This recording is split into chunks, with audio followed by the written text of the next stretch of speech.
Party के अलग अलग कार्यक्रमों में रही हूँ, मगर इस साल जो कार्यक्रम मिला है वो 11 साल संकल्प से सिद्धि तक का कार्यक्रम है। मोदी जी ने 2014 में एक संकल्प लिया था कि समाज के हर वर्ग को, चाहे वो किसान है, गरीब है, शोषित है, एससी है, एसटी है, महिला है, कोई भी वर्ग है, उसको समान अधिकार मिलेगा। वो पिछले 11 साल में मोदी जी ने करके दिखाया।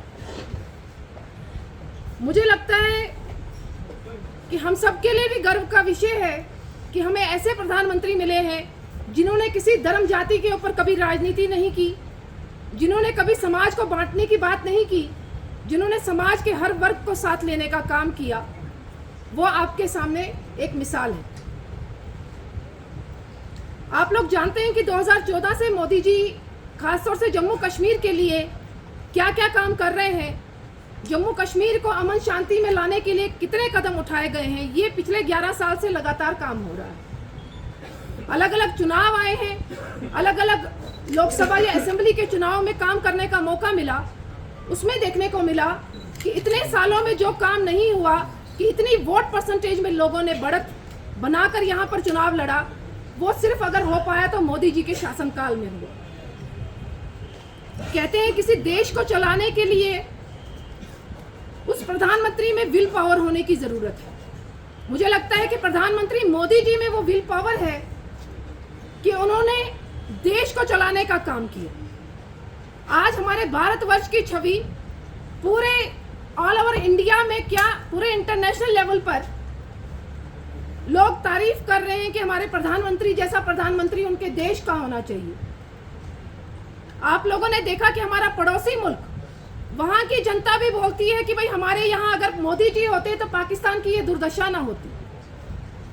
मैं धन्यवाद करना चाहूंगी मोदी जी का, जिन्होंने 11 साल लगातार हमारी सेवा की है। उन्होंने कहा था कि मैं आपका प्रधान सेवक हूं, ना कि प्रधानमंत्री हूं। देश की राजनीति में पिछले 11 साल में बहुत बदलाव देखने को मिला। कांग्रेस की सरकार भी आप लोगों ने देखी।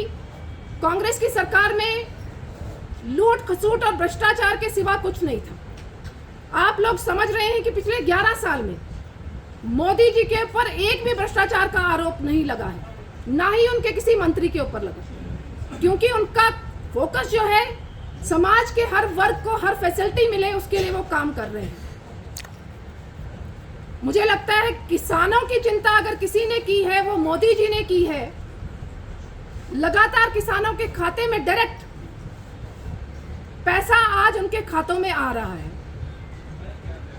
हमारे युवाओं को रोजगार देने का काम मुद्रा स्कीम के माध्यम से, स्टार्टअप इंडिया के माध्यम से, अलग अलग स्कीमों के माध्यम से हमारे युवाओं को रोजगार दिया गया। मेरी बहनें, मेरी महिलाएं जो देश के समाज का 50% हिस्सा रखती हैं, उनको 33% आरक्षण देने का काम पार्लियामेंट में अगर किसी ने किया तो वो कहीं ना कहीं प्रधानमंत्री मोदी जी ने किया। आज हमारी बहनें हर क्षेत्र में, आप लोग देख रहे हैं, चाहे आर्मी में है, डिफेंस में है, एनडीए में है, हर क्षेत्र में महिलाएं आगे हैं। मगर राजनीति में कहीं ना कहीं पिछली पॉलिटिकल पार्टीज ने आज तक उनको स्थान नहीं दिया था। मोदी जी ने कसम खाई थी कि महिलाओं को उनका बराबरी का अधिकार दिया जाएगा। उस नाते से उन्होंने पार्लियामेंट में एक बिल पास किया 33% आरक्षण का। भाइयों, जम्मू कश्मीर में मुझे लगता है भाजपा की सरकार तो कभी रही नहीं फुल फ्लेज। कश्मीर में खास तौर से आप लोगों की एनसी और पीडीपी की सरकारें रही।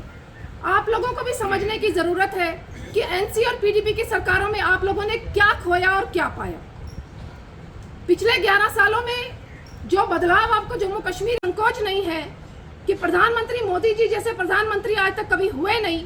कांग्रेस के जितने प्रधानमंत्री रहे उन्होंने अपनी कुर्सियां बनाने का काम किया, और कांग्रेस के जितने भी नेता रहे हैं उन्होंने कहीं ना कहीं अपने को फोकस करके ही यहाँ पर राजनीति की है। पूरे देश में प्रधानमंत्री मोदी जी की तो बात हो रही है।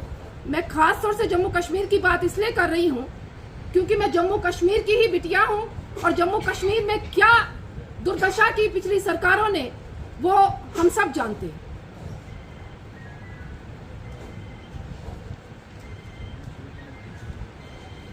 बहुत से स्टार्टअप पहले 2014 के बाद जो स्टार्टअप्स खोले गए थे, उसके बाद मुझे लगता है 1.6 लाख के करीब जो है स्टार्टअप्स की शुरुआत की गई, और वो बढ़ते बढ़ते आज इतने स्टार्टअप्स हो गए हैं कि वहां पर एम्प्लॉयमेंट जनरेशन का काम उन स्टार्टअप्स ने कर दिया है।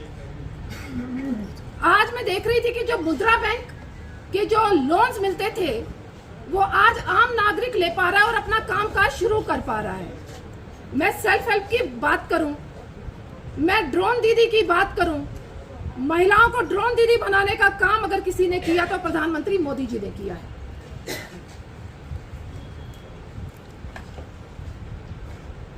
हर क्षेत्र में, चाहे वो शिक्षा का क्षेत्र है, आपने देखा कि किस तरीके से एजुकेशन पॉलिसी बनाई गई, चाहे वो स्वास्थ्य का क्षेत्र है, हेल्थ केयर की कितनी फैसिलिटीज आपके सामने आई हैं, मेडिकल हॉस्पिटल्स जो खुले हैं, मेडिकल कॉलेजेस का खुलना, जम्मू कश्मीर में IIT, IIM, एम्स का बनना, जम्मू में एक एम्स और कश्मीर में एक एम्स, मुझे लगता है कि ऐसी पहली यूनियन टेरिटरी है जहां पर एक यूनियन टेरिटरी में 2 एम्स को खोला गया है।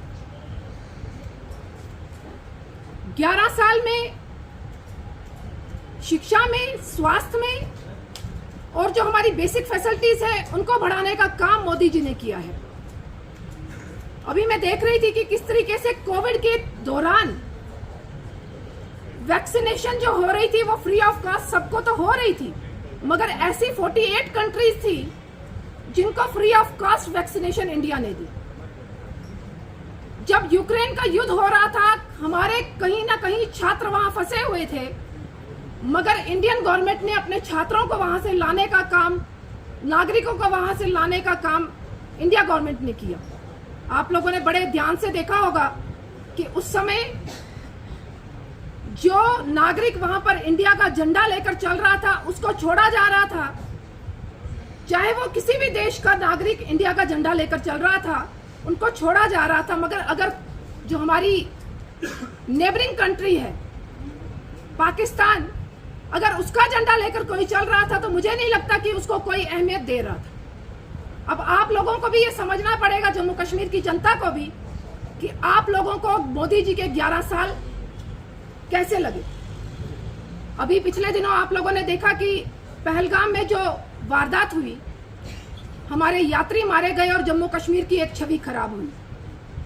इसमें कोई संकोच नहीं कि कहीं ना कहीं वो हमारे मेहमान थे, उन मेहमानों के साथ जो हुआ वो कहीं गलत हुआ, मगर जिन बहनों के सिंदूर को छीना गया, मोदी जी ने ऑपरेशन सिंदूर के माध्यम से, आज तक इतनी सरकारें रही हैं, चाहे कांग्रेस की सरकार रही या किसी की भी रही, उन्होंने कभी भी दुश्मन देश के घर में घुसकर आतंकियों के ठिकानों को खत्म नहीं किया। मोदी जी एक ऐसे प्रधानमंत्री हैं जिन्होंने आर्मी को पूरा फ्री छूट दे दी थी, आर्मी को फ्री हैंड दे दिया था कि पाकिस्तान में जाकर उनके आतंकी कैंपों को खत्म किया जाए। ऑपरेशन सिंदूर के माध्यम से उन्होंने एक मैसेज दिया कि हिंदू धर्म में सिंदूर की क्या अहमियत है।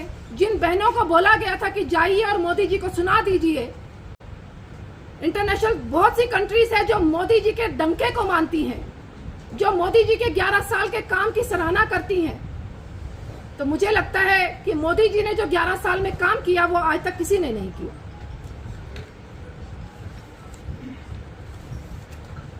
अभी हमारे मेड इन इंडिया में बहुत सी ऐसी चीजें बनाई गई डिफेंस सिक्योरिटी से रिलेटेड, चाहे ब्रह्मोस है, चाहे अलग अलग जो हमारी टेक्निकल इंस्ट्रूमेंट्स हैं जिसके तहत हम अपने देश को बचा सकते हैं, वो चीजें मेड इन इंडिया के द्वारा मोदी जी ने करके दिखाई। आप लोगों ने देखा किस तरीके से पाकिस्तान ने जब हवाई हमला किया तो हमारे S-400 ने किस तरीके से हम सभी नागरिकों की रक्षा की।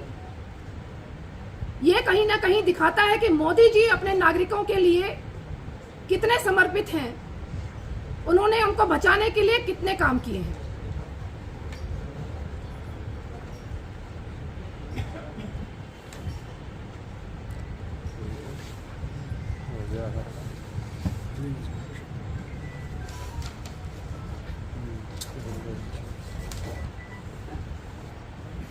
16,000 से अधिक जन औषधि केंद्रों के माध्यम से जो दवाइयां थी वो 50 से 90% की कम कीमत पर लोगों को दी गई। जहां 2014 में 5 शहरों में मेट्रो चलती थी, वहां 2025 में 23 शहरों में मेट्रो चल रही है। ये 11 साल हम अमृतकाल के दौरान भी मना रहे हैं, क्योंकि हम एक संकल्प लेकर चले हैं कि 2047 तक हम विकसित भारत का निर्माण करेंगे। एक बात जरूर कहना चाहूंगी, विकसित भारत तभी हो पाएगा जब हम सब नागरिक मिलकर मोदी जी के साथ कंधे से कंधा मिलाकर काम करें। मोदी जी हर वर्ग के लिए काम कर रहे हैं, महिला के लिए, किसान के लिए, युवा के लिए, बच्चों के लिए। मुझे लगता है ये 11 साल सुनहरे अक्षरों में इतिहास में लिखा जाएगा। ये सुनहरे वर्ड्स में हम सबको जहन में याद रहेगा कि मोदी जी के 11 साल जो हैं हमारे समाज के लिए और पूरे देश के लिए अच्छे साबित हुए हैं, जो कभी भी किसी प्रधानमंत्री द्वारा नहीं हुए।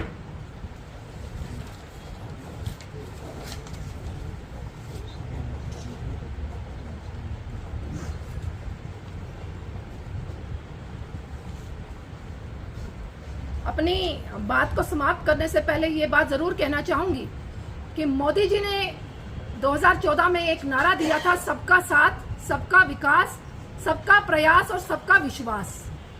उसी स्लोगन को लेकर हम लोग काम कर रहे हैं। हम सबका साथ सभी वर्गों के साथ मिलकर सबके विश्वास को बहाल कर अपने भारतवर्ष को आगे बढ़ाने का काम कर रहे हैं। और इन 11 सालों में जो मुझे तब्दीली देखने को मिल रही है कि मेरी कश्मीर की जनता, खासतौर से कश्मीर इसलिए कह रही हूँ क्योंकि कश्मीर की जनता में मुझे पॉजिटिविटी देखने को मिली है। जो अटैक हुआ था उसके बाद जो जनता बाहर निकली थी, मुझे लगा कि हमारी राष्ट्रभक्त जनता कश्मीर में भी है।